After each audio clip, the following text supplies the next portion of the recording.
welcome to the above average Fire King deck profile. So I'm going to be showing you my anti-BS Fire King deck profile and my above average Fire King deck profile. So this is my take of Fire King. I think this deck has a lot of the attributes that I look for in a deck.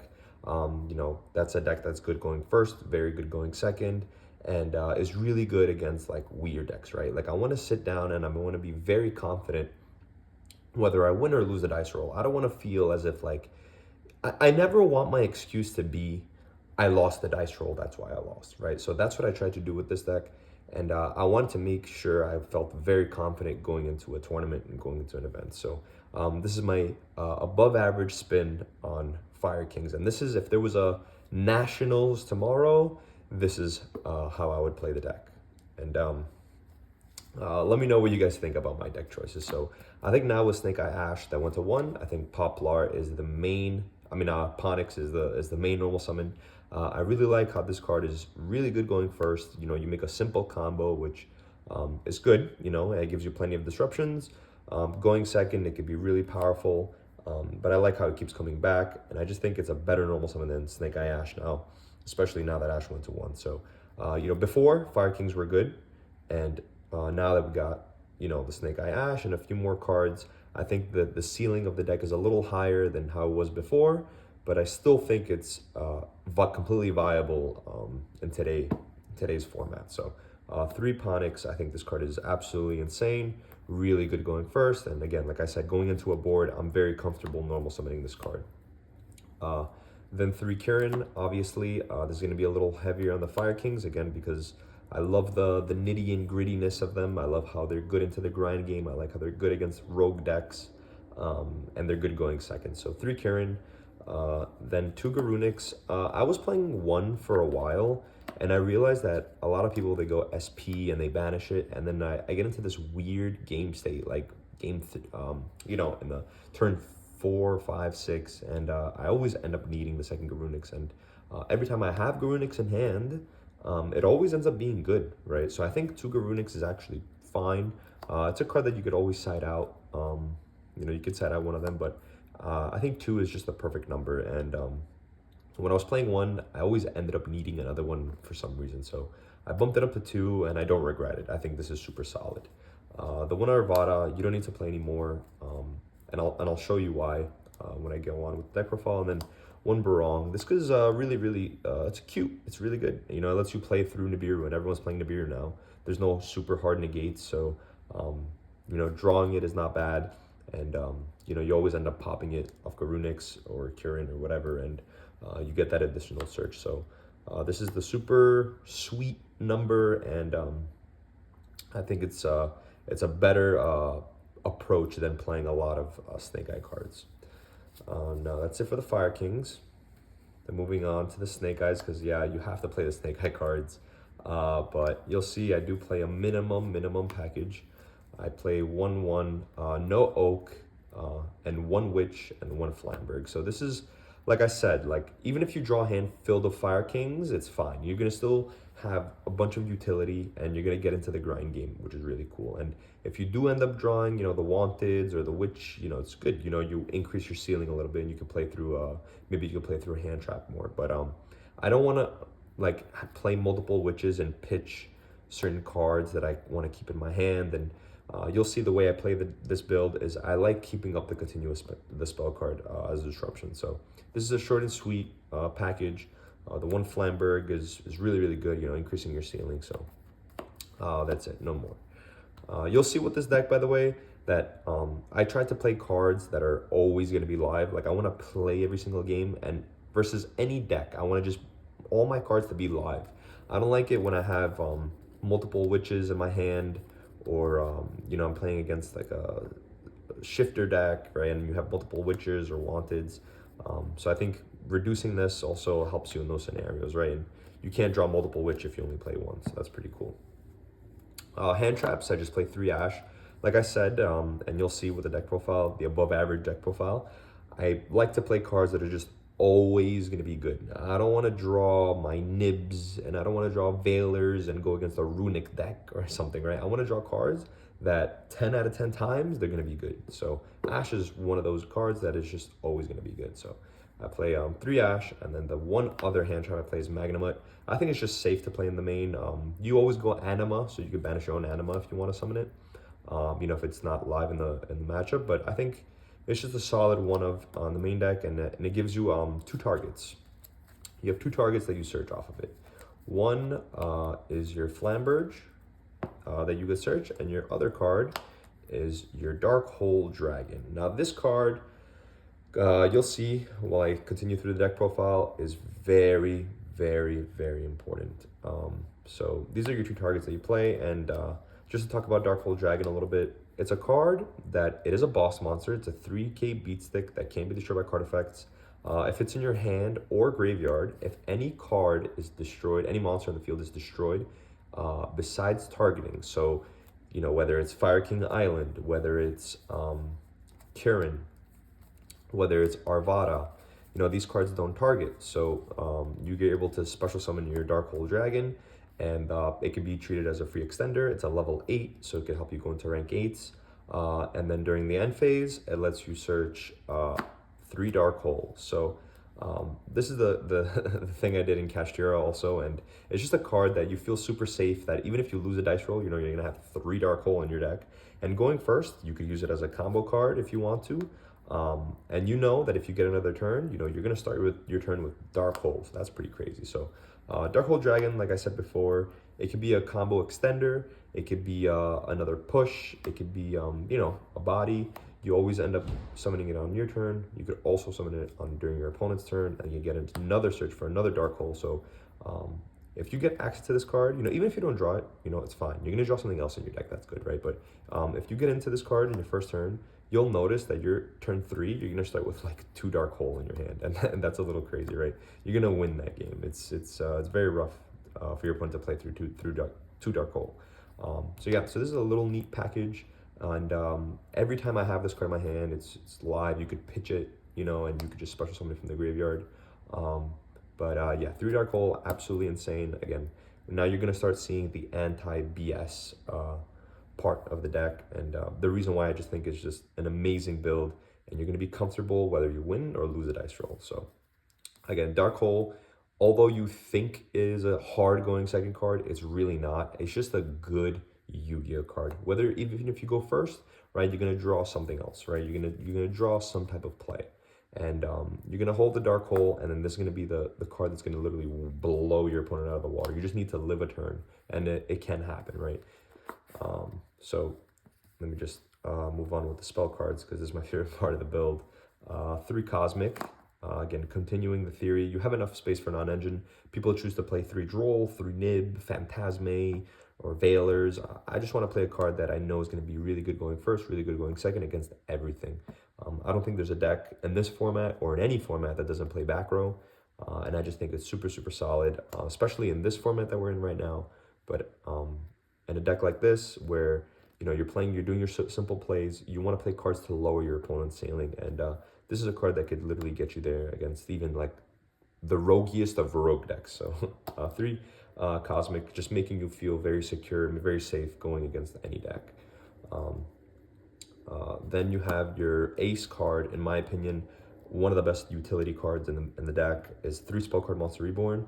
If you guys know me, this card won me a regional. This card is insane, and I think it's really, really good in this deck specifically. If you burn through your Arvadas or your Curins and you have no way of reborning cards, this card could automatically reborn one of them, and then you could trigger Torrential, you could trigger anything that you need to trigger. So that's pretty cool. It could be Disruption. You could set it and use it as DD Crow. It could be a card to continue comboing. You could take their Ash and then go into Hita, bring their card, go Princess, continue link climbing. It could be a card to help you, put another level 8 on the board. It just does too much, and even drawing multiples, you don't mind. You could use one on your turn and then one on your opponent's turn. So absolutely phenomenal card, and you'll see throughout the build, this card gets even crazier with the other cards that I play. So moving on with the spells here, 3 Wanted. This should be a Wanted. I couldn't find my other Wanted for some reason. It's somewhere, but 3 Wanted and the 1 Witch. I just think it's a perfect package. It lets you draw a card, so that's pretty cool. Again, even if you don't draw these cards, you're drawing something else that's broken, right? And Opening up spell card Monster Reborn, I just wanted to mention, and Ponyx. It's a way to increase the ceiling of your one card Ponyx play. So that's cool. And then going on to the other spell cards of the deck, we have 2 Fire King Island and 1 Sanctuary. I think 1 Sanctuary is fine. I was playing it at 2, but it got a little redundant, so I think 1 is just perfect. And then 2 Island. 2 Island is extremely, extremely important. I was playing 1 and 1 for a while, but then I realized that if my opponent tries to out it, often, right, they try to SP banish it or something, they try to cosmic it. If I have another search for Island and I start my turn with like activate Island, it's like almost game winning. So I think 2 Island is really important, and it comes up very often. You know, your opponent's going to try to win, right? So they know that if they pop their Island, they're going to regate your board. So the 2 Island comes up, and sometimes, you know, because you are playing 3 Ponyx and you're summoning it on your turn and maybe on your opponent's turn, you're going to need cards to search. So these are really, really good. And then I play the 1 Skyburn. So probably my favorite card in the deck, besides the Dark Hole Dragon. I just think this card makes you feel super safe going into any board, against any deck. Like I said, you could just have Ponyx. And, you know, there are going to be hands where you have Ponyx and Garunix or Ponyx and Island already, right? So you having those 2 card combinations, summoning Ponyx, getting Skyburn going first, can be another disruption. The second effect of Skyburn also comes up in this build. But, you know, going second, just your opponent's going to end with something, right? They're going to have some type of weird card, whether it's a stun card, whether it's a negate or something. You know, you summoning Ponyx and searching your Skyburn could literally get you there. And, you know, even hard drawing this card is insane, right? You don't care what deck you're playing against. It's going to pop a card. Your opponent's going to have a card on the board. So you could summon Ponyx, get the Skyburn, activate Skyburn, pop Ponyx, pop another card, trigger Garunix, or, you know, etc. So I like how it's a card that you could also chain to your Fire King. So absolutely love this card. It's definitely an anti-BS card. Then some other one-ofs is just the 1 original and the 1 Call by the Grave, just to, you know, continue playing through hand traps. You could good going first, good going second. Like I said, trying to stick with the theme. Always trying to have cards in my hand that are alive. I never want to play a Yu-Gi-Oh game and I have just dead tactics, dead drolls, dead weird cards in my hand. So, you know, just sticking with the above average theory. And then the reason why I made this deck, and the reason why I think this deck is so good and has done me so well, is the 3 Torrential Tribute. Now, this card has been absolutely crazy. I'm not gonna lie. It's very good, but it's also really, really good in this build specifically because, you know, obviously it helps you trigger your, you know, your Dark Hole Dragon. Spell card Monster Reborn works with Torrential really well because you could spell card Monster Reborn your Arvada or your Kirin, and that could get you there, right? You can get more effects off. This card is a going first card as well as a going second card, so that's a little crazy. It's a bomb card, so it could literally get you there. Like just a simple Torrential Tribute could completely warp the game, and I think that's crazy. Like a Veiler, sure, could stop your opponent, but they could have an extra push or whatever. I think Torrential, the ceiling of Torrential is way higher than me playing 3 Imperm, you know?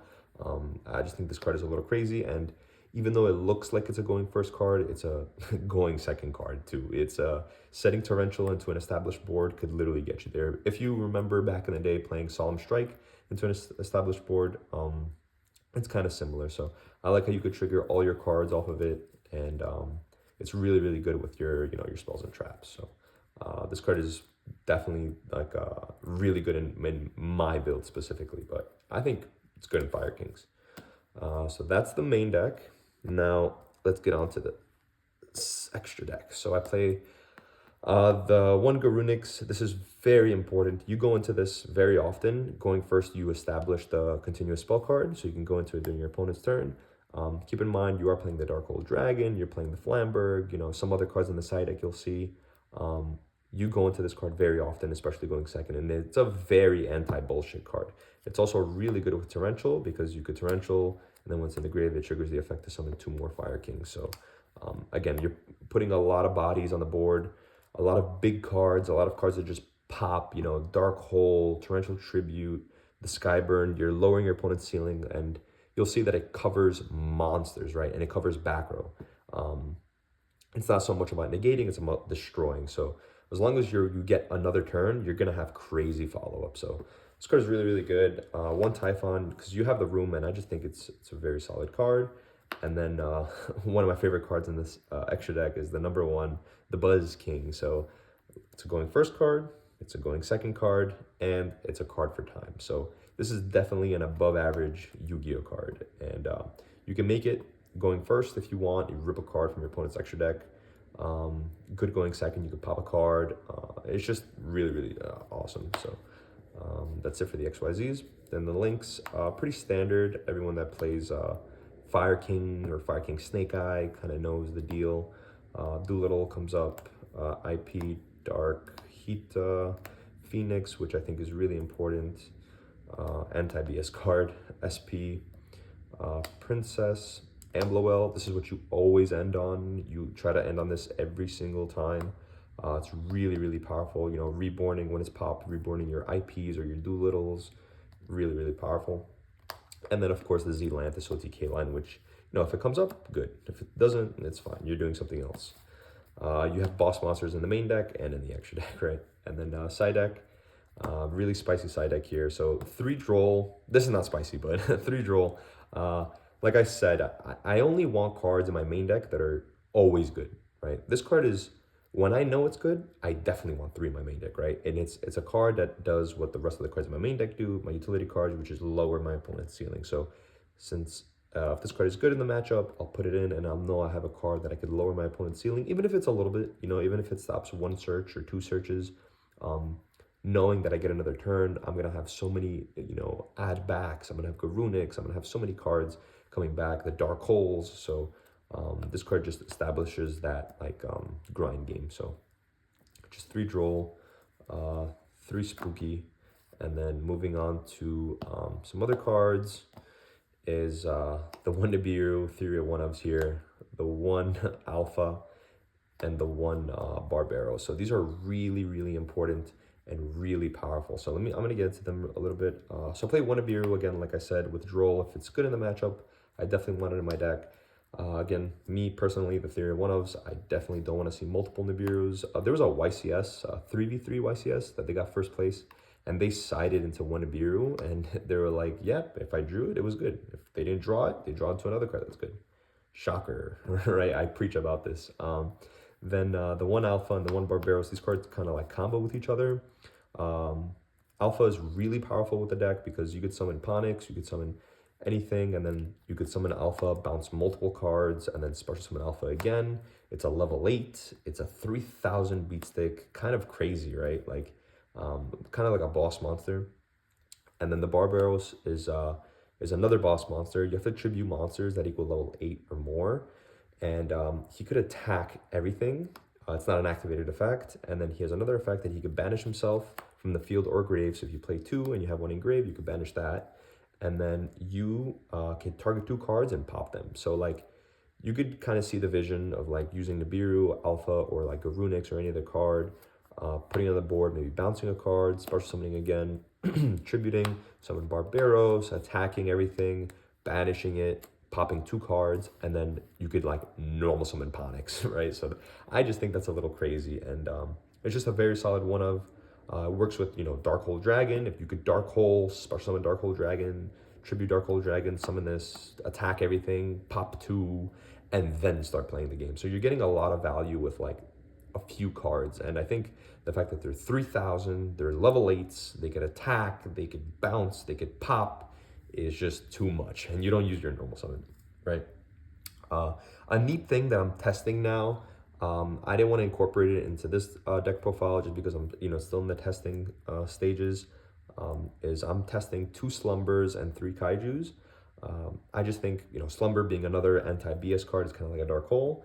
Works with every other card like I mentioned before, but, you know, you're putting a level 8 on your board, so that's really good with this card. You could distribute it, summon it, attack over the other Kaiju, and then, you know, get rid of it, pop 2 other cards. That could be really good. And Kaijus are good, right? Kaijus are always good. So these are like the little anti-BS cards in the side deck. And, you know, because I'm playing 1/1/1, whenever they're in, they're never going to be bad. And sure, Nibiru, you could draw for turn, it won't be good. But These cards you can not have in your opening 5-card hand, but you could draw them for turn, and they could be amazing. Or like even drawing them in the mid game could be bomb cards. So I really really like that, and they're very above average if you get what I'm saying. Now you thought I had a plan for going second, but I also have another plan for going first. So this is a neat little package. It works really, really well with, yeah, just to talk about it a little more, the spell card Monster Reborn, right? Because you could hard draw this, or hard draw this, pop this from the deck, and then you could Princess Reborn this, and then link off Princess and another monster going to Ambler Whale, and you could lock your opponent into fires. Well, we can't summon anything besides fires, right? And then Spellcard Monster Reborn also could reborn the bear statue, so that's kind of crazy. So yeah, this is a neat little combo for going first. You just need to open Ponix and like any way to put another body on the board. So that comes up in almost every hand. So yeah, it's a neat little package. Another card I would play is Scattershot for time, because you could pop Kieran and then Kieran pop Scattershot from the deck. So that's another thing to think about when building this version. The Skyburn, I talked about this card. It's probably one of my favorite cards in the main deck. Really, just you think about if you're playing against Runic Stun, right? Or like some type of weird deck, you know. I want to know I have 3 Cosmics and 2 of these in my main deck that I could hard draw or search into, right? So just very solid going second, decent going first. You know, if you're going second, you like hard drawing this is very good. You can like normal summon Ponix and then chain this to Ponix, and that's that could be game winning alone. So I like knowing I have 2 of these in my main deck against a BS deck. And then just to cover my bases, I wanted a hard going first card that was just good into everything that I didn't even have to think about. I could just put 3 in my main deck, and there's no better card than Solemn Judgment, right? Like, you're going to stop a normal summon, you're going to stop a link summon, you're going to stop a crazy blowout card that they have in Evenly or something. And I think drawing like Ponix and like Judgment, you're doing so much, right? You're doing too much. Even if your board is not like that crazy and that the ceiling of it is not that high, I just think you're doing too much. You're adding too many cards, you're popping cards, and it's very, very anti-bullshit. Like, think of just drawing Ponix with like any of these cards. There's just, and you could draw these cards where it could be utility or pushes. It's just too much, in my opinion. So that's what I want to do. I want to play simple, and I want to have answers to generically everything, right? And you can see the cards that I'm playing, they're not like Mickey Mouse cards, right? Besides Ash, like Ash is a slap on the wrist card, but every other card is bold. It's bold and it's generic. And in my opinion, that the fact that they combo with Fire Kings is a plus, but they're even good standalone cards, right? Like Dark Hole, we know is really good in Tenpai, but in this deck, it could be a combo card as well as work with the deck. So that's something to keep in mind. And that's it for my deck profile. I think this is an above average list, and I think you will definitely have a lot of fun playing it with it, and it will catch a lot of people off guard. And keep in mind, think about it. Like, think about the cards that I'm playing, and what card do you not really want to see, right? Like, maybe you don't want to see Dark Hole going first, but even seeing this card going second is not bad. And I just know that whether I lose the dice roll or win the dice roll, I'm going to feel very confident going against anything. And I know I'm not going to have hand traps in my deck that are going to be dead. Another card to mention is Ghost Ogre. Since Ghost Ogre pops a monster on the board and doesn't target, that could trigger Dark Hole Dragon. But yeah, I didn't want to bump this up to like 2 or 3 and then draw weird. I think 1 is a perfect number with the one Magnemite. So that's it for my Fire King deck profile. Let me know what you guys think. I'm going to be playing this deck for a while now, and I'm going to keep working on it. I'm going to test the Kaiju package, like I mentioned, and I promise you won't lose to Rogue with this deck.